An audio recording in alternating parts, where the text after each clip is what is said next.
Africa Content TV.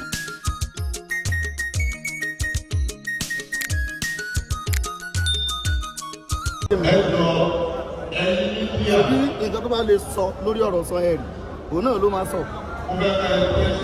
Ló jẹ́ kí n sọ pé ẹni tó kú ti lọ ó ti lọ.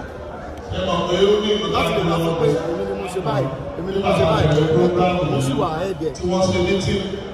Torí pé òun ti lọ.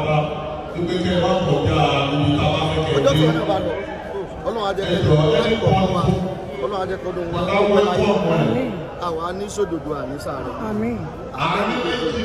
Téèyàn bá lọ sọ ìlànà tó máa mú bóyá ní ìrẹ́dà, bóyá ní ìdá, ìjọ téèyàn bá kú lọ́wọ́ èèyàn tó ń sún àláyè. Eléyìí tí wọ́n fi ṣe lẹ́yìn rí lóore lẹ́yìn dáadáa lóore tó sọ yìí. Ní òtítọ́ kan ní ojú wọ́n fi bóyá ló sọ̀rọ̀ owó lẹ́nu àti mọ́bí jà fòwò láyé àjà tó bèèrè láyé so báwo láti fẹ́ hàn tààrà wọn ń bá mi ṣe mú bá ṣe. And then àwọn tí ẹ̀ bá ní ṣọ́lá tí kẹ́kọ̀ọ́ máa ń gbogbo sí fẹ́ lọ àti àwọn tó wà lọ́wọ́ wá ní bíbá ó ní àwọn tá a rìsá àtúnṣe ilẹ̀ fún ẹni tó bá jókòó sí bẹ́ẹ̀ tó bá ní ẹ nílé tí ò tẹ́ lọ́rùn má bínú wọ́n ló kọjá ìyára ẹ̀ àwọn àgbẹ̀lú wà lọ́wọ́ ẹ̀sìn yẹn ẹni jókòó sí àbẹ́ni tí wọ́n bá mú wá síwájú.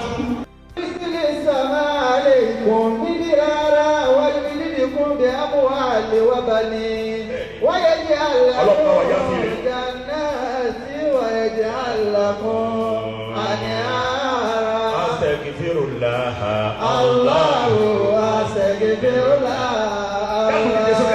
أستغفر الله الله أستغفر الله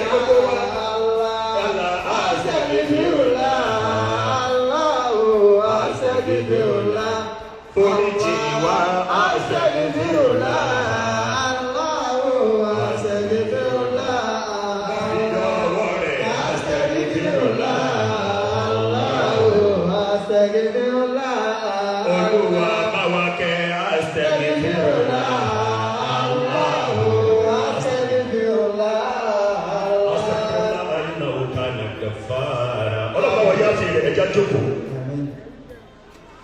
Ọlọ́run wọlá ìwọ̀n bá tí a ṣe yìí. Wọlá àwọn àyà Al-Qur'ani tààkì ayé pẹ́jù.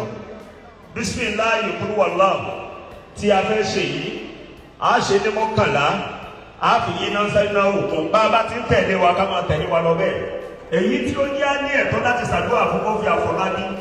Iná rẹ̀ ni pé àwọn aláwọ̀ sí Islam. Ẹlẹ́ẹ̀kejì iná rẹ̀ ni pé nínú ìgbésí ayé rẹ̀ kò dí àwẹ̀ Ramadan rẹ̀. Ìyàwó rẹ̀ bẹ́ẹ̀ bí tó sì ní jẹ́rìí sí. Wọ́n yín lójú. Àmín. Àbáwọ̀ Abdulhamani gẹ́gẹ́ nílẹ̀ kan àbáwọ̀ Abdulhamani kò sọ̀rọ̀ kan. Ṣùgbọ́n àwọn àdìwà tútù wà fẹ́ ọ̀rọ̀ náà àbáwọ̀ Abdulhamani TV. Ọ̀rọ̀ náà wọ́n wá kó pé kókó làwọn ti ṣe ra àkọsí báyìí. Mo ní ànábì ní Yorùbá ànábì máa. Sallallahu alayhi wa sallam. Àdàkọ̀ ànábì ẹ̀dákẹ́.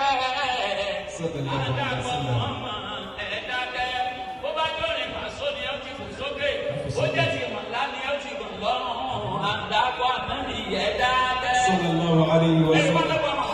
Sallallahu alayhi wa sallam. Sallallahu alayhi wa sallam. Sallallahu alayhi wa sallam. Láàárín 60 sí 70 oníkẹ́kọ̀ọ́ rántí àgbàdo ìgbà mọ́ra rẹ̀ wà tí àbáfẹ́ sí pípẹ́ tó àmà sí 60 years wọ́n ìgbàgbọ́ ọ̀rẹ́ wa ìwọ tí ń fẹ́ lọ káwùwá rí. Ohun tí kò ẹ fẹ́ tán ọ̀rẹ́ wa. Ìwọ tí kò fẹ́ lọ káwùwá rí. àlọ́ tí kò fẹ́ tán ọ̀rẹ́ ìjọba ti gbé ẹ̀sìn lọ́wọ́. Àbá mo gbọ́ wá sí lọ́dọ̀ àwọn àfáàgbà tí wọ́n jòkó yìí. Yorùbá náà Muhammad. Sallallahu.